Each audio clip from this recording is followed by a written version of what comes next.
वाले हैं advance entry module का पार्ट 2। ठीक है, जिसमें मैं आपको समझाऊंगा कि इंटरनल रेंज क्या होती है और एक्सटर्नल रेंज क्या होती है, और उसके बाद में अपन जानेंगे कि यानी अपने first line of defence, last line of defence और इंटरनल रेंज और एक्सटर्नल रेंज को कंबाइन करके कैसे कैसे एक परफेक्ट एंट्री प्लान कर सकते हैं। ठीक है, तो आइए चलते हैं। तो जैसे कि आप एक चीज देखोगे यहाँ पे 4 ओवर में क्या हो रखा है, मार्केट डाउन आ रहा है।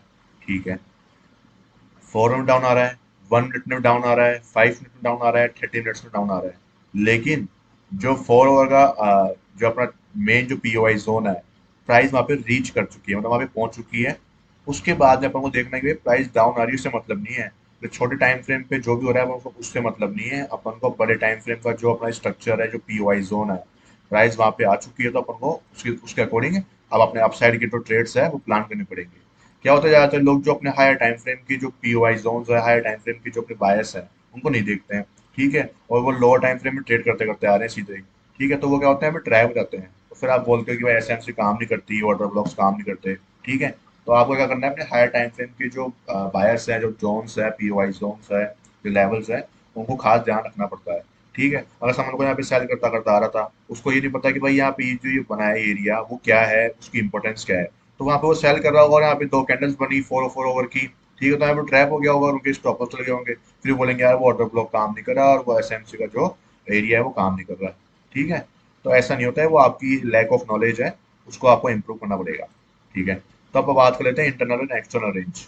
आपको हमेशा इंटरनल रेंज और एक्सटर्नल रेंज को पीओवाई जोन्स पे ही यूज में लेना है, जैसे कि 4 ओवर का हो गया, 30 मिनट्स का हो गया या 15 मिनट्स का हो गया। ठीक है, आपको वो एरियाज फाइंड करके वहां पे ही क्या करना है, इसको यूज करना है। ठीक है, इस एडवांस एंट्री मॉड्यूल को। उसके बाद में अपन देखते हैं कि इस एरिया में प्राइस क्या करती है, कैसे रिएक्ट करती है, और कैसे अपन इंटरनल रेंज और एक्सटर्नल रेंज की हेल्प से और फर्स्ट लाइन ऑफ डिफेंस और लास्ट लाइन ऑफ डिफेंस की मदद से एंट्री प्लान कर सकते थे। ये 13 मई की बात है, तो मिलते हैं 1 मिनट के अंदर। 13 मई, 16 मई। हाँ, ये देखो अपने पास में ये एरिया था। ठीक है, ये पीओवाई जोन था। मैंने इस एरिया को क्यों मार्क किया, मेरी प्रीवियस वीडियो जाके देख सकते हो, जिससे मैंने आपको निफ्टी के एनालिसिस में पूरा समझाया हुआ डिटेल में ये। अब आप देखोगे कि प्राइस क्या करती है, प्राइस इस एरिया पे आके टैप करती है। ठीक है, टैप करने के बाद में हमको डिस्प्लेसमेंट भी मिलता है। डिस्प्लेसमेंट मतलब जहाँ पे एफवीजी मौजूद होता है, मतलब कि एक बहुत फास्ट मूवमेंट है अपसाइड की साइड में। ठीक है, तो प्राइस यहाँ से मूव भी देता है, लेकिन प्राइस क्या करता है, फिर नीचे आके जो प्रीवियस लो है उसकी लिक्विडिटी को ले लेता है। ठीक है, तो ये मार्केट का बिहेवियर है ऊपर जाने का। अबे मार्केट को इतना ऊपर जाना है तो वो लिक्विडिटी तो लेगा ही ना, ऐसा नहीं कि सीधा टैप करा ऊपर निकल गया। ऐसा नहीं होता है, वो मार्केट करके पहले लिक्विडिटी जनरेट करेगा, यहाँ पे लिक्विडिटी जनरेट करेगा, उसके बाद में ऊपर जाएगा। और दूसरी कंडीशन क्या है कि जब मार्केट ऐसा डिस्प्लेसमेंट दिया है तो उसने प्रीवियस जो अपना हाई था, ठीक है, स्विंग लो, स्विंग हाई था, उसको ब्रेक नहीं किया है। ठीक है, ब्रेक नहीं करा है तो क्या हुआ, अपना एक दूसरा कंफर्मेशन है वो मिला ही नहीं अपन को। ठीक है, भाई अपना जो डाउन ट्रेंड का शिफ्ट था वो लोअर टाइम फ्रेम में भाई अपसाइड की साइड में शिफ्ट हो गया है, तो वो भी कंफर्मेशन अपन को नहीं मिला है।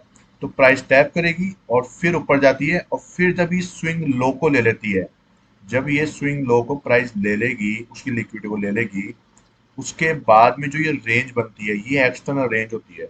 अब इसको स्विंग लो को क्यों लिया बाजार ने, अपने देखो कुछ लॉजिक्स होते हैं। यहाँ पे क्या बना है, ऑर्डर ब्लॉक, तो इस ऑर्डर ब्लॉक में देखो काफी लोग यहाँ पे एंटर भी हुए, प्राइस थोड़ा बहुत अपसाइड का मूव भी दिया, लेकिन फिर सडनली क्या कर दिया, ब्रेक कर दिया। ठीक है, तो यहाँ पे जो नॉर्मल जो एसएमसी प्लेयर्स हैं उनको क्या करती है, मार्केट पहले ट्रैप कर लेती है यहाँ पे। ठीक है, अब ट्रैप करने के बाद में फिर क्या करती है, प्राइस नीचे आती है और फिर एक अपसाइड का मूवमेंट देती है। ठीक है, तो जो अपना ये वाला लेग हो गया, ये क्या हो गया, अपना एक्सटर्नल रेंज हो गया। ठीक है, ये सारा अपना क्या है, एक्सटर्नल रेंज बन जाता है यहाँ पे। ठीक है, अब उसके बाद में क्या है, अपन को देखना है इंटरनल रेंज कब बनता है। तो इंटरनल रेंज बनता है मार्केट स्ट्रक्चर शिफ्ट होने के बाद में, जिसको अपन चौक भी बोलते हैं। ठीक है, दोनों में कोई फर्क नहीं है। लेकिन आपको उसमें एक चीज का खास ध्यान रखना है कि कुछ लोग क्या है कि जो इंटरनल रेंज में जो मार्केट स्ट्रक्चर शिफ्ट होता है, उसके अंदर क्या करते हैं, वो माइनर जो अपना चौक होता है उसको ले लेते हैं। अब जैसे समझ लो कि प्राइस ने क्या कर दिया, अपनी एक्सटर्नल रेंज ले ली, और उसके बाद में कुछ लोग क्या करेंगे, इसको क्या करेंगे, चौक मार्क कर लेंगे। अब वो चौक हुआ, और वो देखेंगे अपने पास में यहाँ पे क्या डिस्प्लेसमेंट भी है। ठीक है, यहाँ पे एफवीजी भी है, अपन यहाँ पे एंट्री मारते हैं और स्टॉप लॉस मार्केट ले लेता है। ठीक है, तो आपको इसमें ट्रैप नहीं होना है। आपको आईडीएम में और चौक में हमेशा ये ध्यान रखना है कि जो अपना मेजर जो एरिया है, मेजर जो स्विंग हाई है, उसका स्ट्रक्चर शिफ्ट होना जरूरी है। अगर आप एक सेफ प्लेयर हो तो देखो इसमें क्या है कि कई बार ना ये भी काम करता है, मैं मना नहीं कर रहा ये काम नहीं करता, ठीक है, लेकिन उसमें क्या होता है जो एडवांस जो प्लेयर्स होते हैं, ठीक है, अपनी एसएमसी में जो कुछ चीजें सीख चुके हैं वो जानते हैं, तो वो क्या करते हैं अपने स्टॉप लॉस को इस लो के नीचे रखते हैं, ठीक है, या फिर जो अपना मेन थ्रेशोल्ड है उसके नीचे रखते हैं, ठीक है, तो वो जानते हैं इस चीज को। लेकिन अगर आप एक बिगनर्स हो तो आप क्या करो, इस लेवल पे एंट्री मत बनाओ, ठीक है, एंट्री छूट जाएगी, लेकिन एंट्री छूटती भी नहीं है, वो आपको एंट्री दे के ही जाएगा, मैं आपको दिखाऊंगा अभी कैसे एंट्री मिलेगी, ठीक है। तो आप क्या है, अगर माइनर जो स्ट्रक्चर शिफ्ट हुआ है उस पर एंट्री लेते हो तो वो रिस्की वाली एंट्री होती है, और उसमें स्टॉप लॉस आपको कम से कम भी नहीं तो यहाँ पे रखना चाहिए या फिर यहाँ पे रखना चाहिए, ठीक है, तभी आप क्या कर सकते हो, सेफ रह सकते हो, ठीक है। अब क्या हुआ, अपना स्ट्रक्चर यहाँ पे शिफ्ट होना बाकी है, यहाँ पे नहीं हुआ, फिर मैं आगे क्या करता है, अपने पास में अब रेंज कौन सी हो गई, अपने पास में रेंज हो गई यहाँ से लेकर यहाँ तक की। अब प्राइस क्या करता है, वापिस ऊपर जा रहा है, फिर स्विंग बना रहा है, फिर ऊपर जा रहा है, अभी तक ये स्ट्रक्चर शिफ्ट नहीं हुआ है यहाँ पे। फिर मैं आगे करता है, नीचे आ जाता है। अब मार्केट नीचे आ गया तो अपना क्या हो गया, ये वाला अब क्या हो गया, एक्सटर्नल रेंज हो गया, ये जो हिस्सा है अपना, ये एक्सटर्नल रेंज, क्योंकि मार्केट क्या करता है, यहाँ पे कुछ लोग क्या हुआ, ये ऑर्डर ब्लॉक था, फिर से यहाँ पे एंट्री ली, उन सबकी स्टॉप लॉस यहाँ पे ले लिए, जिन्होंने यहाँ पे रखा था स्टॉप लॉस उनका भी ले लिया, जहाँ पे इन्होंने यहाँ पे रखा था उनका स्टॉप लॉस भी यहाँ पे मार्केट ने स्वीप कर दिया, ठीक है। दूसरी चीज आप देख सकते हो, यहाँ पे इक्वल लॉस बने हैं, इक्वल लॉस बनने के कारण भी आपको पता होना चाहिए मार्केटिंग की लिक्विडिटी जरूर लेगा, तो वो जरूर नीचे आएगा, तो फिर से वो नीचे आता है, ठीक है, ऐसे आप कंफर्मेशन ले सकते हो। अब अपने पास में क्या हुआ, ये स्विंग हाई बना और ये लो बना, उसके बाद में ये एक्सटर्नल रेंज बन गई अपनी। अब मार्केट जब इसको, अपना जो मेजर स्विंग हाई है उसको जब क्या करता है, ब्रेक करता है, तो ये अपना क्या हो जाता है, मार्केट स्ट्रक्चर शिफ्ट हो जाता है, और इसको मैं नाम दे देता हूँ, आपको एक क्लियर अंडरस्टैंडिंग बैठ जाएगी।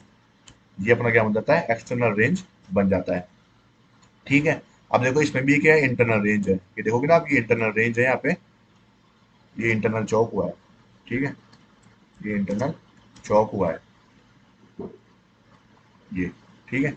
इंटरनल चौक होने के कारण कुछ लोग क्या करते हैं, अब इस पे एंट्री बनाए यहाँ पे, यहाँ पे देखो एक एफ जी है, यहाँ पे दो एफ जी, तो दो एफ जी होने के कारण क्या करते हैं वो लोग, इस जो अपना मेन थ्रेशोल्ड का पार्ट है उस पे एंट्री बनाते हैं, तो उनका वो काम कर गया, और यहाँ पे स्टॉप लॉस रखा होगा तो देखो कुछ जगह काम करता है, लेकिन वो क्या करते हैं, स्टॉप लॉस में पता है ना आपको, स्टॉप लॉस यहाँ पे रखते हैं, ठीक है, इसलिए क्या करते हैं वो सेव रहते हैं।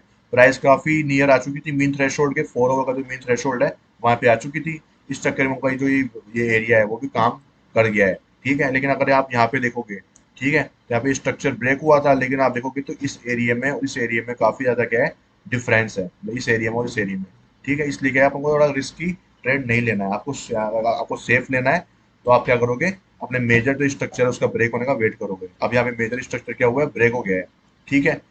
अब जो अपना रेंज बनेगी वो इंटरनल रेंज बनेगी।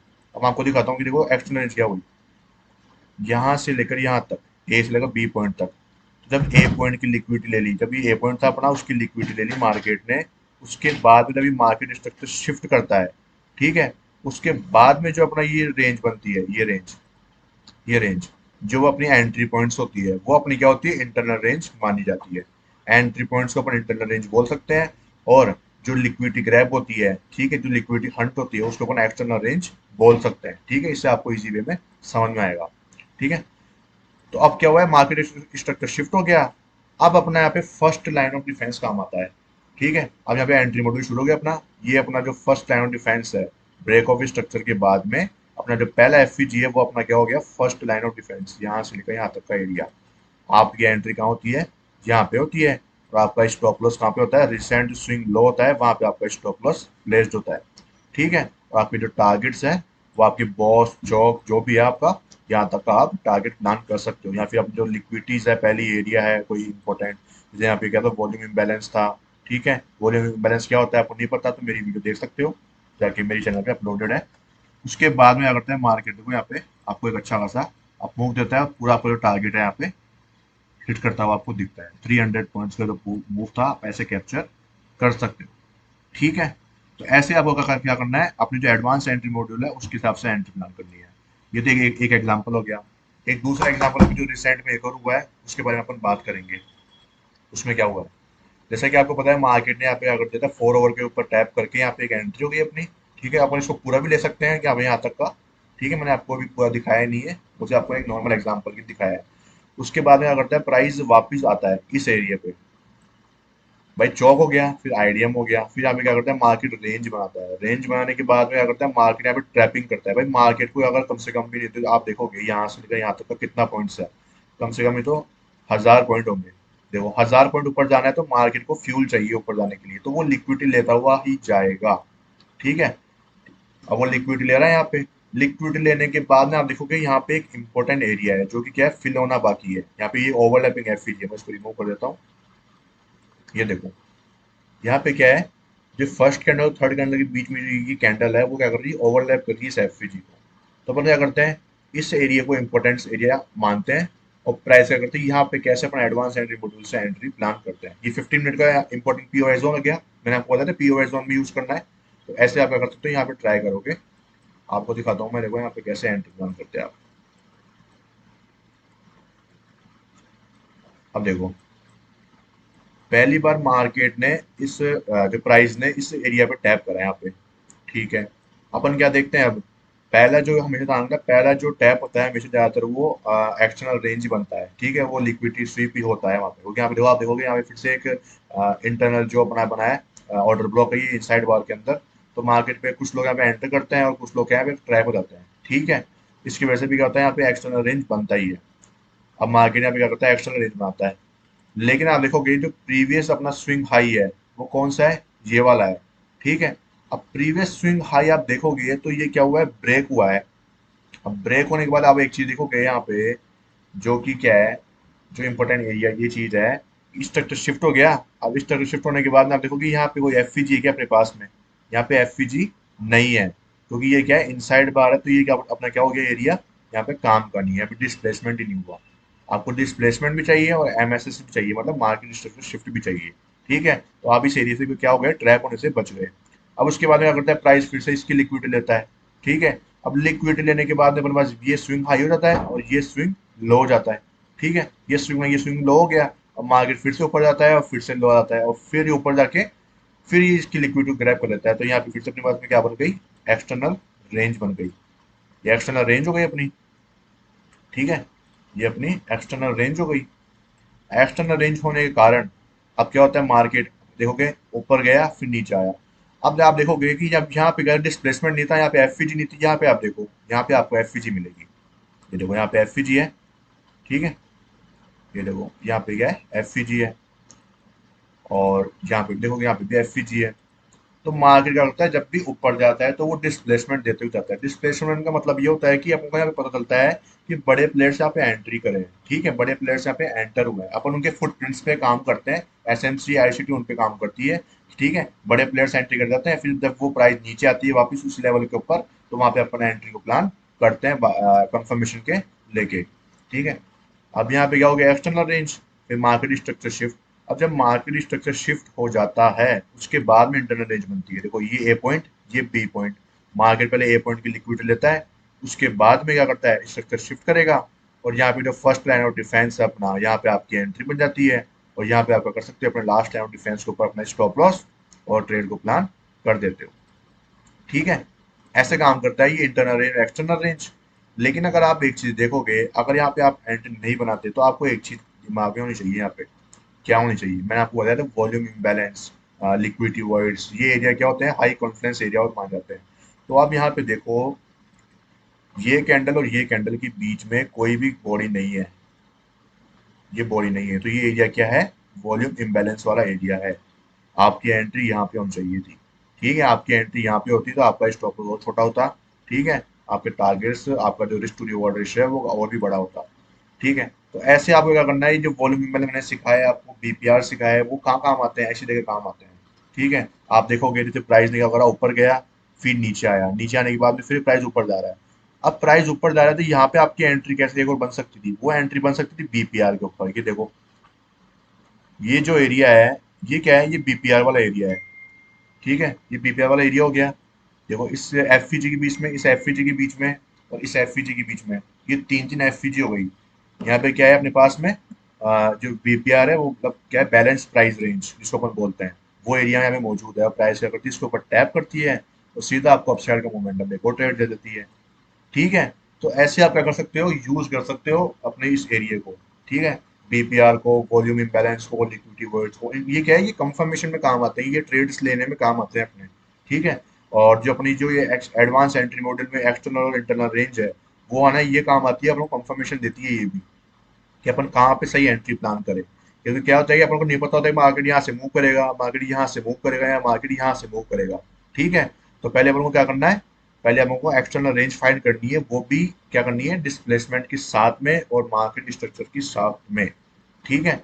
यहाँ पे क्या हुआ है, एक्सटर्नल रेंज बनी, यहाँ पे क्या हुआ, मार्केट स्ट्रक्चर शिफ्ट हुआ, लेकिन डिस्प्लेसमेंट नहीं हुआ, इसलिए अपन ने ये एरिया नहीं माना। उसके बाद प्राइस नीचे आती है, फिर यहाँ से लेकर यहाँ तक के पास में अपने पास में एक्सटर्नल रेंज बनती है, फिर मार्केट क्या करता है, मार्केट स्ट्रक्चर शिफ्ट करता है विद डिस्प्लेसमेंट। ठीक है। अपनी एंट्री यहाँ पे और यहाँ पे हो सकती है। आपका जो स्टॉप लॉस है वो हमेशा लास्ट लाइन ऑफ डिफेंस से माना जाएगा, क्योंकि वो सबसे सेफ होता है। ठीक है।